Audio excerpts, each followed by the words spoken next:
Pierre Davids হরিণ বা মিলু হরিণ বিংশ শতাব্দীর শুরুর দিকে এই হরিণকে বিলুপ্ত বলে ধারণা করা হতো। আবাসস্থল ধ্বংস এবং পরিবেশের পরিবর্তনের ফলে প্রকৃতি থেকে দিনে দিনে কমতে শুরু করে দুর্লভ এই প্রাণীর সংখ্যা। ফলে এই প্রজাতি রক্ষায় দীর্ঘদিন ধরে কাজ করছে চীন। প্রথম শ্রেণীর জাতীয় সুরক্ষার অধীনে থাকা এই বন্যপ্রাণীর সুরক্ষায় এখন তারা ব্যবহার করছে বৈজ্ঞানিক পদ্ধতি ও আধুনিক প্রযুক্তি। ফলে আবারও প্রকৃতিতে ফিরতে শুরু করেছে মিলু হরিণ। উত্তর চীনের ইনার মঙ্গোলিয়া স্বায়ত্তশাসিত অঞ্চলের টাচিং মাউন্টেন ন্যাশনাল নেচার রিজার্ভে মিলু হরিণের সংখ্যা ২৭ থেকে বেড়ে দাঁড়িয়েছে ৬৪তে, যেখানে সম্প্রতি জন্ম নেয়া ১২টি শাবকও ছিল।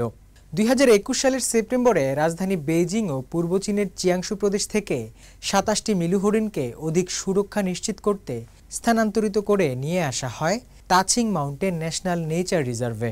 এরপর তাদের গতিবিধি ও আচরণ পর্যবেক্ষণ করে গবেষকরা তাদের শরীরে সংযুক্ত করেন বিশেষ ডিজিটাল কলার, যেটি পাই2 স্যাটেলাইট নেভিগেশন সিস্টেমের মাধ্যমে তাদের স্বাভাবিক কার্যক্রমে কোনো প্রকার বাধা প্রদান ছাড়াই তাদেরকে শনাক্ত করতে এবং তাদের কার্যক্রম পর্যবেক্ষণ করতে পারে। পাশাপাশি গবেষকরা নিয়মিত অধ্যয়ন করেন তাদের খাদ্যাভ্যাস নিয়ে, পরজীবী পরীক্ষা এবং পালের জিনগত বৈচিত্র্য পর্যবেক্ষণের জন্য তাজা বিষ্ঠা সংগ্রহ এবং বিশ্লেষণ করে নিয়মিত ডিএনএ পরীক্ষা করেন তারা।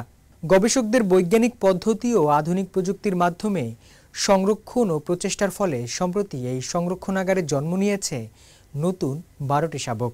এছাড়াও ডিজিটাল ডিভাইস থেকে পাওয়া তথ্যে দেখা গেছে এখানে হরিণের বিচরণস্থল আগের চেয়ে ক্রমশ প্রসারিত হচ্ছে, যা মূলত তাদের নতুন এই বাড়িতে পরিচিত হওয়া এবং মানিয়ে নেয়াকে ইঙ্গিত করে। চীনের সবচেয়ে উত্তরের শীতলতম এবং সর্বোচ্চ উচ্চতার মিলু আবাসস্থলগুলোর একটি touching mountain national nature reserve.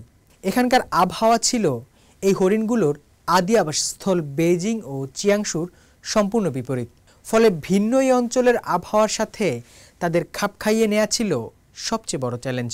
সমুদ্রপৃষ্ঠ থেকে প্রায় ১১০০ মিটার উচ্চতায় অবস্থিত মিলু হরিণের এই আবাসস্থলে রয়েছে প্রায় ৬,৬৬৬ হেক্টর জমি জুড়ে সবুজ ঘাস, ঘন জঙ্গল এবং পানির স্রোতধারা। এই বৈচিত্র্যময় পরিবেশই হয়ে উঠেছে এই প্রাণীদের একটি গুরুত্বপূর্ণ সমাবেশস্থল।